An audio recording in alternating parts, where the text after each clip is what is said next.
Da, da, da, da, da, da. All right. Good morning, good afternoon, and good evening, my friends and colleagues. Welcome down the rabbit hole. Welcome down the security rabbit hole to yet another edition of the Down the Security Rabbit Hole podcast. Your friendly podcast host, Raph here, and I've got a cadre of guests, which I will introduce in a second. But today's show, we're going to talk about the upcoming thing that's happening in Hacker summer camp as school goes back in session and the summer officially comes to a close with this big event. So helping me break this whole thing down and the madness that surely will ensue in the center square, returning for, I don't know, a dozenth time, Kareem Hijazi. Hey man, say hi. Hey brother, good to be here, man. Thanks for bringing me into this one. It'll be fun.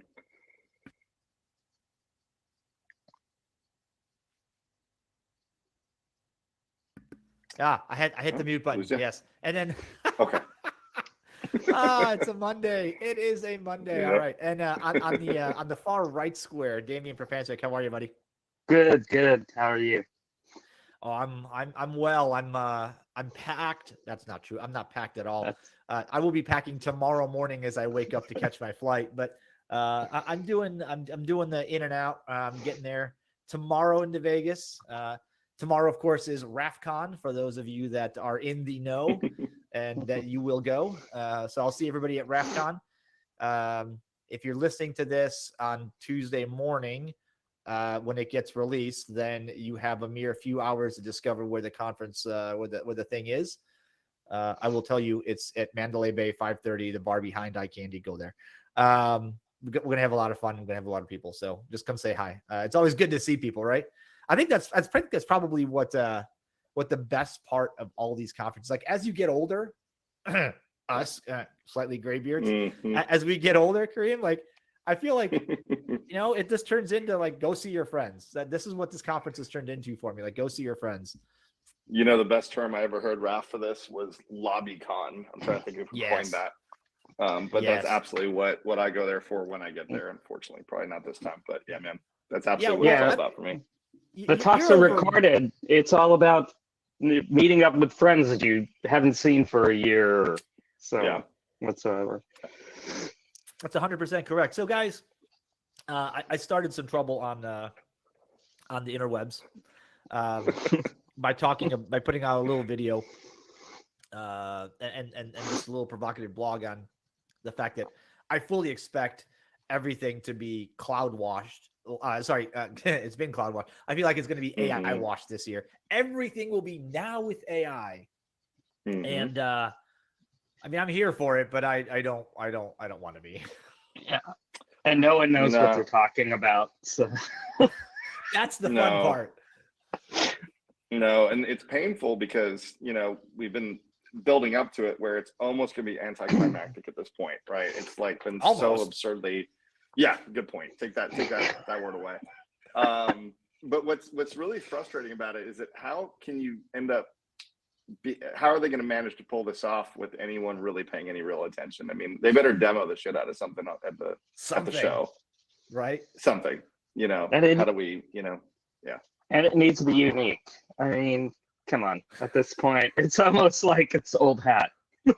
Yeah, it feels like it because. Look, so the guy, Adam, I saw an awesome video. I posted this on a bunch of places and on my LinkedIn, slight rant about, if you guys haven't read it, go to my LinkedIn. There's a post I put in so I wrote a Medium blog about it and Dumb AI, it was called. But somebody posted Adam Conover's AI is bullshit rant. It's 25 minutes of pure magic. And George, I know you posted the kind of it's real in biomed, and I get it. There's places where this thing like algorithms actually do help things. But when the primary thing that's been shared about ChatGPT 3, 5, and 4 is that it gets dumber as it learns. Right? It starts out with this massive, 90 some odd % ability to identify prime numbers, and over time it plummets to under 10%. Like, wait a minute. Yep. So is it taken the public education system? Is that what's happening? Well, it's being trained by everyone that's not very bright is the worst part of it, right? So ultimately, it's just like a child growing up in a horrific neighborhood where the education systems are bad, and the kids like bad manners at the table, and it's literally Tarzan. So what I'm curious about though is did you read there is that white paper that came out? Was it literally a couple days ago? I think it was UC Berkeley and Stanford that did the full rundown of how it's getting dumber. And how literally I saw the abstract. Yeah. I haven't read it. Right. It's a pretty thick read, right? Ultimately, they go through all these things. I mean, and not every result is bad. And of course, there was some defense of that, trying to say, well, that's not accurate, but results are pretty definitive. I mean, honestly, it is accurate. Reducing over time, right? So it's like, okay, we'll see what the answer is going to be to this. That's going to be fascinating. But they've plugged it into everything now. That's the problem, is that there was no waiting, man. That was the scene in Fight Club where it's like, well, not enough car accidents, so we're not going to do a recall. Let's see what happens. And I keep waiting because self-driving cars were promised by Elon Musk very soon for many years now. I've lost track. Right. Yeah. And the latest one, the beautiful one, was like, I saw a video like, oh, if you want to make a Waymo car stop, you just put a road cone on its hood and it disables it completely. Like, it doesn't know what to do. Is that the proverbial gummy bear to hack biometrics? That's right. From the car world. Okay, cool. Yeah. So, but I think the most interesting one that AI is going to appear in everything in security because of course it is, right? We've gotten it was XDR. Then it was, cloud, XDR. Now, of course, we need AI, and who knows? Don't people get tired of this? Like, doesn't somebody in marketing just be like, okay, are we tired yet of the hype cycles every 2 years massively shifting? But Microsoft did it with their what they call it? I just blanked. The AI assistant that's going to be in your SOC, that's going to do your workflow for you. Are you talking about what did they call it? Clippy? Basically, right? They are bringing Clippy back. Yes, like that was talked about. I thought it was a joke, to be honest with you, but I guess that's real. But that was probably the most hated avatar in history. I mean, literally, I've seen that literally is one of those things where they talk about it, and that'll cause riots. So if Clippy's I mean, wait, it's dangerous, guys. This can get hostile. Clippy can incite riots, Well, what was funny is I've actually used ChatGPT for multiple things. One of them, I was supposed to write a blog post on AI and ML. And I wrote most of it, but then I was like, I wonder if ChatGPT can help me write this blog post, which my former boss was like, oh, don't use ChatGPT to write this. And I was like, don't do it. I'm going to do it because, I'm a hacker and I do things outside the box. I also have used it to write cover letters. I mean, look, there's no question that it's pretty eloquent with its effort, right? Like, it does put a pretty nice string of words together in the right way. Now, the whole issue is about the factual nature of it. Have you tried Bard yet? So Google's Bard, obviously, it's got its own kind of, it's a much more stoical version. It doesn't have can't believe I'm going to say this, but like the quippy sort of pithy approach that ChatGPT has. I don't know why that's the case, but what's interesting though, as an extension from a Black Hat perspective, is that I think we're probably going to see a shit ton of digital assistants which are powered by, right? That's going to be the whole thing. So like from a threat intel perspective, more in my world, Raph, like that's all the rage, right? Let's have it do all the heavy lifting, and I come in and kind of overview what it looked for, all the IOCs it went through, and then sort of say, okay, good to go. Is that a good application, Kareem? Because that's your world. Is that a good application? It's like, does that work? I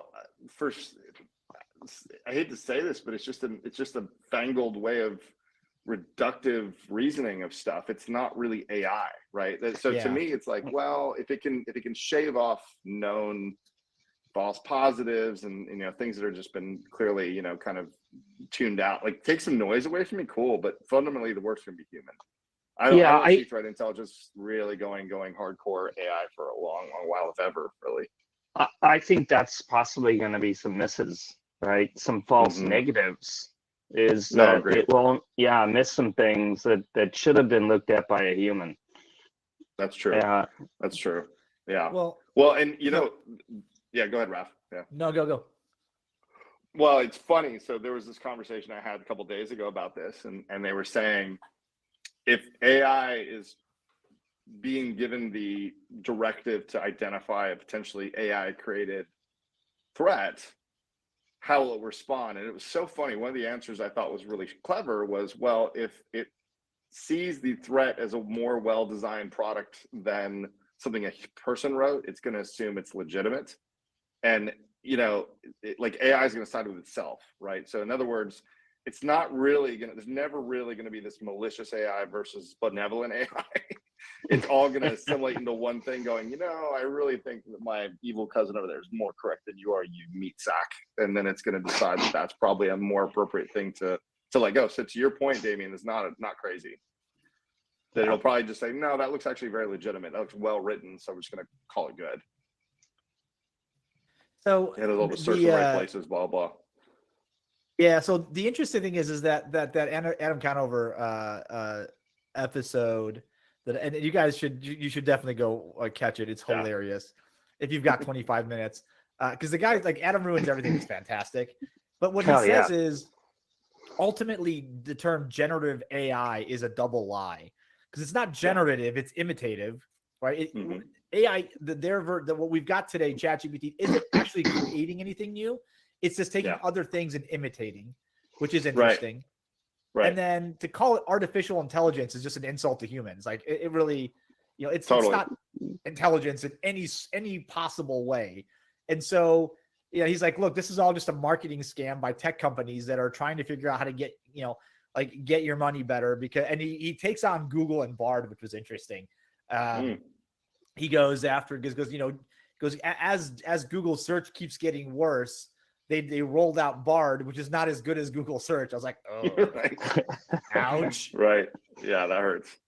Well, it's funny. So the ancillary to that, which is even more interesting, and I think this is going to be one, I don't know if it'll be this year. I pretty, maybe we'll see that at like RSA next year. I don't know. This is a prediction again, and call me wrong, but this whole like fear mongering around training data sets getting corrupted, there's going to be specialized tech to protect training data. Training data lives in databases. It's just going to be database protection. And they're going to remarket it as some sort of training data protection and provenance protection. And that's just not anything other than marketing swag. So that's going to be something I predict, because that's really the prime, in my opinion, the real vector of attack to AI, right? If you can feed it garbage, well, then you basically have it completely influence the way you want it to go. So if the garbage can be manifested through easy attack vectors like databases, well, then now that's the new fangled craze to go buy your training and data protection system today by blah, blah, blah. Total waste. That's interesting because there are, somebody made me aware of the fact that there are at least two ChatGPT variants that are, one of them is built to do help you with phishing, and the other one's meant to help you design malware. Right. Yeah. I mean, that is the proverbial other side of the blade, right? Yeah. Yeah. And what's so funny is that those malicious ones, both of them, one is Worm GPT. I know that's probably the one that you heard about. And the other one's called Fraud GPT or something like that, or Fraud Bot. And they literally have the best training data sets ever. They're the cleanest, most precise, well organized. So sadly, those guys are pretty well in order to probably build something that probably won't be as corruptibly messy, and that's the sad part. So the bad guys will have it more down than the good guys will for a minute there, I think. Why does that not surprise me? That's kind of sad. I mean, look, ultimately, this is a how to train your dragon scenario, right? Because you got to make the thing intelligent, otherwise, or you have to give it good input for it to understand. It was like the problem that what was it, the AI detecting Russian tanks? Was it you that told me about this? Where it ultimately ended up like it's a, you know, you're like, okay, well here's hundreds of thousands of images of Russian tanks in the wild. Like, now spot a Russian tank. It's like snow. You're like, wait a minute. No. Because what we fed it, what the training, I think it was either snow or forests. It was really good at detecting like something, but it wasn't Russian tanks. Because like in every photo, there was like snow or something, and it really got good at finding snow. That's rough. Yeah. Well, that's the thing. Yeah, it's good. The bad guys often have the best toys. Yeah. No, it's true. It's true. So I think, you know, that's probably going to be a big push, guys. I have to believe that, because it's really it's an easy repackaging play, which is, you know, notorious with a lot of security companies to go do. Call it something fresh and new and get the marketing teams to attack it. And so I don't know. I'm curious. I'd be really fascinated to kind of we should do a post-mortem on this show and be like, yep, there it was. They came out with a ton of, you know, data protection systems that they claim training data protections by putting the word training in front of it, or data provenance protections. But that's always been an issue. I mean, that's the whole thing. I wonder if there'll be anything tied to the deepfake stuff, though. That is actually an interesting problem, because that's actually legitimately scary. I did a couple interviews around the voice changing stuff, or I shouldn't say changing, the voice replication tech. Everyone hear about that one where the mother was called by someone with one of these tools, and she heard her daughter in the background crying, and they demanded X amount of money for extorting her for like a ransomware payment for the daughter, and she almost paid it. And then the daughter comes down the staircase like 2 minutes later. She's like, "Hey, who are you talking to, Mom?" And she's like, "What?" And it was completely fabricated because of stuff it harvested from social media.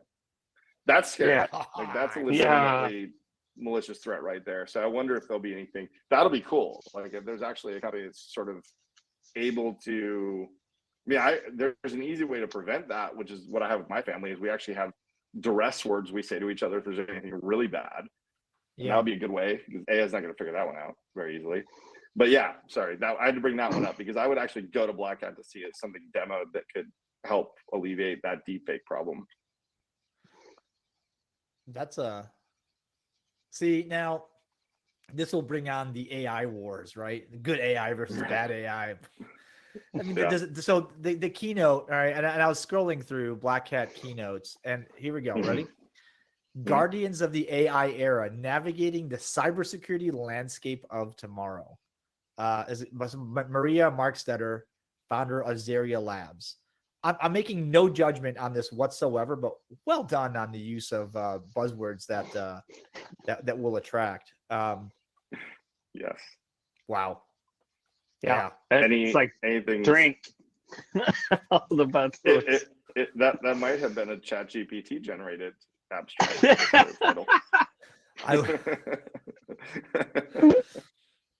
I'll tell you what. I'm kind of curious. Like, if there is a way to identify booth stuff that's and marketing that's written by ChatGPT and the like, how many people would, how many booths, how many vendors would have their stuff written by an AI bot, by an algorithm? That's true. Let's just call it what it is, by an algorithm. Yeah, no, absolutely. The other thing that would be cool, I know there's plenty to pick on, but the few things, like, I really my list is done after this, I promise, of cool things, was the whole kind of what I'll call the SQL injection attack to it. Did you guys see that? That's kind of cool. Yeah, man, this is pretty epic. So literally, I'm trying to figure out who the researchers were, but they gave it a request, ChatGPT a request, that was clearly a request that was against its guidelines. So it was like, how do I steal someone's identity, right? If you flagrantly put that in there, it's going to be like, my guidelines and protocols don't allow me to do anything like that. But you put a bunch of gobbledygook afterwards that they figured out was the equivalency of a SQL injection, and it would do it. It would literally tell you what you wanted to know that was malicious. It would bypass its protocols. I'll send you this after, Raph, so you can post it with the pod. But fascinating situation there. And they really don't even know how they're going to be able to stop this, because that might have to be an overlay technology that sort of does the equivalency of looking at the query before it goes in, which is interesting. Yeah, I did read something about not about the SQL injection, but about how they were able to extract the narrative or the programmatic nature of Chat GTP, right? How it followed its directive. Yeah, and exactly. Layer. Right. I mean, and that's probably a legitimate product in the long run. If this thing does become that ubiquitous and it's not just sort of somewhat of a trend, I could see enterprises with serious IP to protect kind of saying, no, we're gonna moderate the requests going into this thing before it ever gets it. So maybe that's the next company we just formed today on this pod. Right, exactly. Ta-da! An AI LLC. chatbot proxy. Yeah, there you go. Exactly. But you know what's really interesting?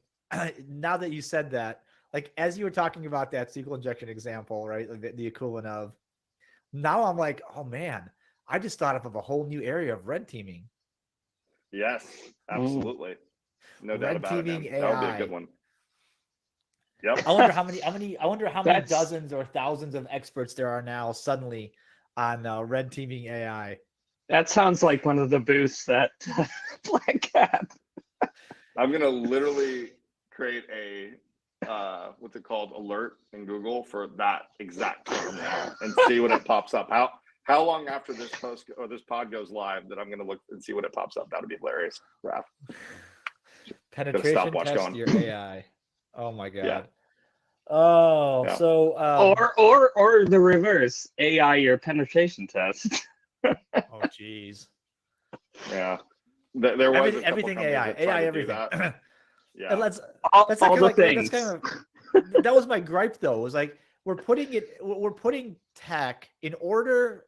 I feel like this was just the next thing, right? Like companies are getting FOMO, like, oh gosh, we have to have AI in everything. Like, sure. what's our there's every board on the planet suddenly asks, well, what's our AI play? And people are like, yeah, we build toasters. We don't have an AI play. Like, you do now, find it. Right. Yeah. All the security companies were like, we're a sim. We've been doing this kind of thing. We didn't call it that. Well, now you call it AI. You're like, wait, what? Yeah. Well, it's so but funny. Why though? Yeah. Well, it's funny. So similar to Damien, I had to do some homework on AI recently in a specific way. And this is interesting because I mean these are legitimate security issues that will manifest. So in the whole reinforcement learning approach in machine learning, right? That particular like modality of training AI, it's literally, you know, throw the German Shepherd that rip you limb from limbs a treat when it does something right, and then berate it when it doesn't do it right, or don't give it a treat rather. And you remember the whole thing that came out, turned out it was a bogus, or it was debunked. It was about the simulation with the drone that killed the operator to get the higher score. Yeah. So I thought that was real. So did everyone, until I think the Air Force actually came out and said, no, he misspoke. That didn't actually happen. Felt like a retraction of something that did happen, but whatever, I'll leave it there. Yeah, that's exactly what it would sound like if it did happen. Yeah, it was a Roswell thing right there, man. But yeah, so there was something that did happen, and it's actually on the OpenAI blog. And again, it's another one I have to send you after this, but there was this is ages ago. This is like 2016, and I don't think it's been figured out yet. They had a simulation of a boat in a little like labyrinth of a lagoon, and it, in order to achieve the goal, which is a high score, it found a little lagoon somewhere and crashed into all the boats at a cadence to where the boats it crashed into would repopulate or regenerate or respawn, and it got a higher score than everyone else in the game by finding a lagoon and just bashing into everything. So while we picked on it to be not really intelligent, it's very naughty. That's for sure. Like right, it knows how to do that. Very opportunistic. Kamikaze style. Very much so. And so the funny part about that is that, funny in a way, but if there is indeed applications being built like this, yeah, I mean, there is, like, I'd be pleasantly surprised this Black Hat if there are things addressing those topics, because those are real. Like, those are things that obviously the military's taken seriously. They're going to try to use it in certain ways.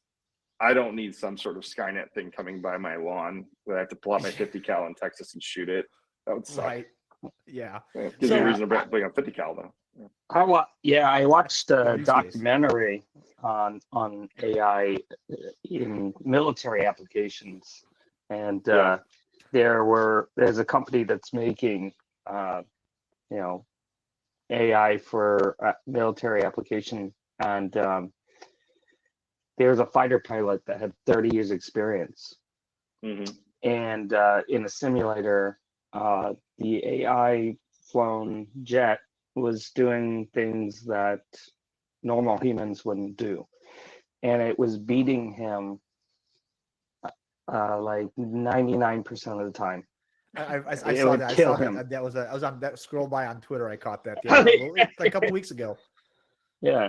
Because Really? they interviewed the pilot afterwards. He goes because why you kept losing. It's amazing. It's like because that thing was taking risks no human would. Exactly. Because it doesn't care. It does not have the self-preservation that we have. Yeah. Like, we don't want to die. It Yeah. doesn't It said normally most fighter pilots would go behind you and try to shoot you, but it would go in front of you, like almost like a dogfight, and just shoot at you in front. Because it didn't care. I mean, that's super interesting. You just made me think of something because, so we all watched it. AI over the years is good at things like chess, and then the AlphaGo thing. I think everyone saw that. That's always been, kind of a seminal piece of, like timing with, now it can be the best Go players in the world. But has anyone actually employed the use of AI with things like poker? Because talk about emotionality with gaming, right? That one is one of those that if you keep your cool, that's why the PokerStars stuff, like, they always show up over and over and over again because they have the ability to stay cool, not respond to the hands they have and all that. I wonder. Yeah, go ahead, Ralph. Yeah. So back to that Adam Conover post. It actually there is a player that absolutely decimated AI at Go, the way the player won was by employing a tactic that's so insane nobody would do it. Like, it's like there's no rational way to do it. Yeah. And then he showed the picture of it. I don't play Go, so I don't understand the strategy. He goes, but anybody that plays Go knows this is never something you would do. And he goes, and yet it won. And it was like you cluster you clustered all in one of the corners and then just wiped out the board. And I was like, that's really interesting. That's funny. But you make a good point. There was also speaking of military applications and things that I hope to see, right? AI is an advancement. There was I think it was the Navy or Coast Guard that put this out. There was a simulation done about how, so there's a boat that tips over and it's headed towards a waterfall. And there's a couple of like different types of people in the water. And it sends out an AI rescue drone, right? A boat. And what happened was it was programmed to go to bring the save the person that was in the most risk. So this is how it went. Like, it would analyze the situation very quickly, and it swam to the person that was having the most trouble swimming. And as it got closer to them, it said, hey, they're closer to me. They're not as high as a risk as the person that's further from me. And then it stopped and went back the other way.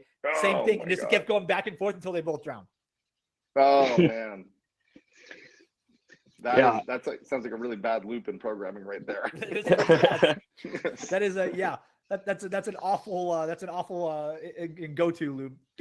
Yeah, exactly. Yeah, so your Go example, that reminds me of Gary Kasparov, a master chess player against Deep Blue, IBM's Blue. He got beat a lot, but he won once, and he did the same thing, like not doing what you would think you would do. So I think that's how you win. I play a lot of chess, but that's how it won. So maybe so this is funny because have you guys seen the new Mission Impossible movie yet? Yes. Okay, I so hated it for its realism, but it was cool. I know it was cool, and I'll tell you this: it's like we're probably talking about the plot line for the second half of this movie. I guess Yes. comes out in a couple of years because they literally going to have to do something unorthodox to survive. But what's really interesting though, which is again what I am excited about, and I will say this is kind of broadly speaking and harkening back to my heritage, Raph, many years of the counter intel stuff. We are going to see a little bit of a merging of cyber and kinetic warfare stuff. It's going to happen, right? And so, we talk a lot about things like the drones, anti-drone tech, and swarms and things like that. That's scary stuff, right? And those are things where AI may not be perfect for tricking us in every way. We kind of laughed about it, but certainly for navigation and proximity stuff that we've talked about, swarms are going to be an issue, and those could be something that anti-tech around that could be fascinating. I mean, I know we're getting outside the realm of cybersecurity, but frankly, we might be at a precipice of seeing where Black Hat's going to have to change, right? That would be an interesting thing to start seeing things change as far as the evolution of what we talk about. That'd be pleasant. I doubt it, this one, but that could be cool, right? Because now, if we start seeing a merger of like AFCIA conference with Black Hat or something, that would be interesting. Because that might be the case. Well, I think the realm does move from cybersecurity to physical security. Like this is our real world that we live in, right? Yeah. Well, the two intersect. They have to, exactly. right? They do. We're talking about like I think this is kind of prescient here. A nice way to round this and close out this episode, but kind of a final point on this is Black Hat started with like this theoretical, ethereal, somewhere in the wires. That wasn't real for most people, right? When you talk about hackers, you think, oh my gosh, somewhere, doing something that I'll never understand. But now you're talking about like, hey, I can affect your quality of life, your ability to live, in massive ways. Like we've scaled this thing quite a bit, and I think if algorithms, particularly this whole rush to AI, are going to have any kind of pitfall, it's that we're going to create problems at a massive scale in areas we are not prepared to understand, much less protect. Right. Yeah. So I think I'm least worried about it in the military sphere because we talk about it nonstop. Pundits. I mean, we've got think tanks, great minds, nation states thinking about it all the time. But we're talking about like, we joke about the AI intelligent toaster, but everything from the friggin' lawnmower, autopiloted lawnmowers, smart cities that reallocate energy based on need and temperatures and stuff like that. Like this gets pretty fuzzy and hairy really fast. No, you're right, and it's interesting. So, and good point about kind of making this this feels like to me. What year was that? My God, I'm super dating myself with this statement, but forgive me. When big data came along, the whole big data craze. I know, but why drink, I say that buzzword. Drink. Well, thankfully it was a dead buzzword. I just resurrected. But what's so interesting is that literally I pulled this up, and because it was a part of this thing I'm working on, and it's a Forbes article, so it's not necessarily the best source in the world, but it is interesting because they're saying connected devices could generate 79 zettabytes of data by 2025. So for those that don't remember, zettabytes a trillion gigabytes. That's 79 trillion gigabytes. That's a lot. That's a lot. If anything will resurrect EMC, that might be it. Right? Right. There you go. Turn on Net Witness. Yeah. So I think that's where it's interesting because there is a valid reason for having an automated utility. I'm going to say that rather than AI because the automation part of this and the force multiplication use case around it's interesting because that's a ton of data. I mean, to start looking through. So I don't know. We'll see. I wonder how that'll manifest. It might be a little too early. We certainly talked about some seriously bleeding edge kind of issues. I mean, we may be a year out from that. So we may have to do an encore performance next year, Raph, on this and touch on these same topics then. I think also, Raph, I saw one of the things that you reposted on LinkedIn about hospitals Yeah. and how this is a real problem affecting real human lives. Yeah. I know this is a diversion from AI, but there accurate. are real human impacts here. Yeah. We're going, I think our profession is I'm going to make a broad statement, so don't hate me, but I think it's true. We are making a leap away from the stolen credit card into the loss of life that I strongly feel is not well understood by the people, both on the attack and the defense. Correct. Agreed. Totally agreed. And I can see that by how we're, some of the gaming behind some of these things, right? You've got bad guys that could not give a crap that they've just shut down an entire Midwest hospital network. I mean, yes, there's malware people with a conscience, which is really weird, right? Like they started to be like, oh, sorry, we didn't mean to, crypto lock that children's hospital. Here you go. Like, our bad, not so. But by and large, they don't give a crap. It's infrastructure. They get paid for it, whatever. Yeah, it's the same thing like people scamming senior citizens. Right. They don't have a special place in hell. Yeah, absolutely. So here's a reality check and kind of a sobering concept. It's just prescient from the times that we're in. So the ransomware operators, there's speculation that those guys have made out to the tune of several $1 billion in profit over the last, let's call it 3.5 years in profit. And if by definition, powerful AI is really just a matter of compute, those guys literally have a limitless ability to deploy it. So that's a shitty proposition, but it's real. Those guys have the resources. I know it's not just nation states anymore. It's actually cyber criminals that have no compunction to stop, right? Nation states, nobody wants to push the limits to push it to cyber war and kinetic and blah, blah, blah. But criminals? Yeah, even for your script kiddies out there. All right, well, that's a good place to leave it, boys. I'm going to find out just how bad it is. If you're listening to this on Tuesday, I'm probably flying into Vegas, and I'm going to, I'll see you at RAFCon, but I will most definitely positively take some notes from the floor. I'm going to do the walk around. I'm going to ask some people questions. I'm not into naming and shaming, but boy, there might be some hard looks here. So yeah, Kareem, we're definitely going to have to do this again to see a post game to figure out like, all right, here's what I saw, and then watch the press. I'm just kind of curious because there's going to be the mountain of press releases that comes out during Black Hat. I know. I wonder, are you signed up for those like press release services, PR Newswire and the like? Yeah. Like the media guy I have here is like always on top of it and like, look at this. And usually it's a reason for me to chat about something. So I'm definitely watching the waves. We should run or maybe you can have them run a metric on how many announcements are made around the use of AI versus like everything else. Cause that would be a great one to talk about. Good call. Very good one. Absolutely. All right. Damian, Kareem, thanks, boys. Yeah. This has been a good time. And thanks, Raph. Let's see what happens in the real world, folks. Thanks for listening. We did live stream this, and you can watch the video when this goes live on the pod. Obviously, go subscribe on YouTube if you're into the watching thing, or if you're into the listening thing. Then make sure you're subscribed on the wherever the hell you listen to. Frankly, there's like 7,000 places people can subscribe on, but just subscribe and listen.